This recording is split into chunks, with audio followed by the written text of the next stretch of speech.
Hi friends. So today I'm making sausage balls, and so many of y'all have asked me for this recipe, so I thought I would do a video and share it with you, and I will put the recipe itself in the description below. But sausage balls are like a party food to me. They remind me of get-togethers and friendships and hanging out and all that stuff. But I also make them in batches and put them in the freezer, and then I can pull like 5 of them out in the morning and just heat them up. And they make a really great breakfast that tastes good and it's filling and all of that. So it really helps me with meal prep, especially for during the week. So as you guys may or may not know, I found out that I had food allergies last year that were making me really sick. And so I've been playing with this recipe a lot. I found a bunch of recipes online and I took several of them and then I tweaked them and changed it around. So this is what I've landed on that tastes really good to me. But it is gluten-free, dairy-free, and it's lower carb. I use a mixture of 2 different kinds of flours. So half of my flour is almond flour. So that will help reduce the carb count if you're counting carbs. And then I use a gluten-free all-purpose flour mix as well. So I wanted to share it with you guys. So let me just tell y'all, I've already put my flours in the bowl, and I'm making a double batch. So just know that what I'm doing is double the recipe.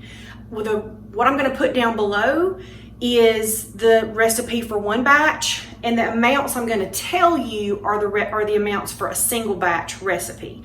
So when you see me doing more, just know that I'm doubling it because I'm making a double batch to put in the freezer. But I've already got my flours in the bowl, so it's 1 cup of almond flour and 1 cup of gluten-free all-purpose flour. So I use almond flour that I get at Costco that's like super fine, and then the all-purpose gluten-free flour that I use comes from Trader Joe's.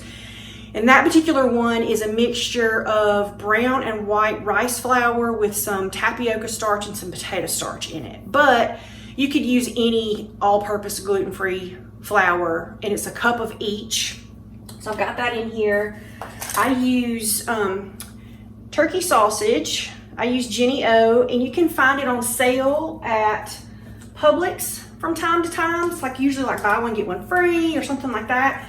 And so I'll buy that and then make me a double batch. And I am how can I do this the easiest way possible kind of cook. So you see I'm just dumping everything in this bowl right now. So remember, I'm doubling my recipe. So that's why I'm putting 2, but normally if you're doing a single recipe, you would just do 1 of these. And so I just dump it in here, the whole thing. And then we will add our cheese. So this is my favorite dairy-free vegan cheese that I like to use for this. There are 3 different kinds that I use, but for sausage balls, I found this one melts the best, and I just like the way it tastes the best. And so it's 1 8-ounce package of this shredded cheddar vegan cheese. And again, I'm just dumping it all in here. This is gonna be a hot mess to try to mix up, I'll tell y'all right now. Doing a double batch, my Atlanta. All right, here we go. There's our cheese. Now again, this is a double batch, so you'll use 1 of these and your bowl will not be spilling over into the floor if you're only doing 1. So the next thing that I add is 2.5 teaspoons of salt, and this is pink Himalayan salt. And paprika is 1/2 teaspoon of paprika. You get all the paprika goodness out of the little thing here. Baking powder is 2 teaspoons. And then I put garlic salt. So I do a teaspoon of garlic salt. Arrowroot powder, 1 teaspoon of arrowroot powder. Come on, little pumpkins. I want to stick to my bowl today. And then I do sage, and I just put a sprinkle of sage because I don't remember. I just sprinkle it on here. So I'm going to measure this out. So this, I'm putting in a teaspoon. You could do anywhere, I might do 2. So I would say anywhere from 1/2 to a whole teaspoon. It's just to your taste, what you prefer. And then the last thing that I'm going to add is 3 teaspoons of olive oil because turkey sausage is kind of dry, and so the olive oil just helps it, you know, not to be so dry. All right, that is our olive oil. So now I'm gonna take this, and I'm gonna be real, I'm gonna go sit in the living room, put this on the ottoman, and I'm gonna just start working it with my hands and rolling these things out. Now we just gotta get in here and get it mixed up. And the best way to do it, I found, is just using your hands.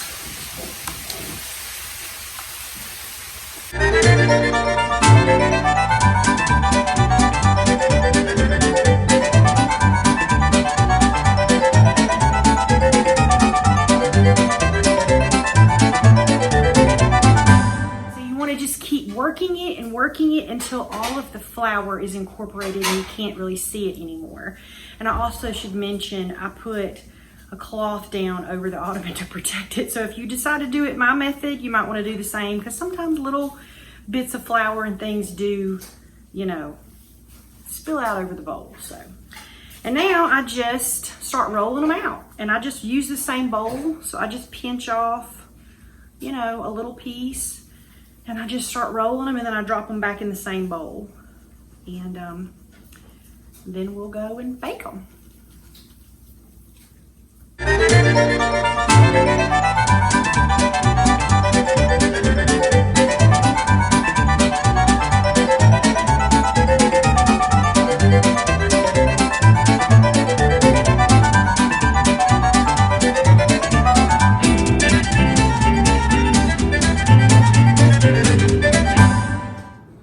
You guys, I got them all rolled out, and let me show you for size reference so you can see about how big I do mine. And now I'm going to put them on cookie sheets. I've preheated the oven to 350, and I spray my cookie sheet with coconut oil cooking spray from Trader Joe's. And so I'm going to get them all laid out, and then we're going to put them in the oven.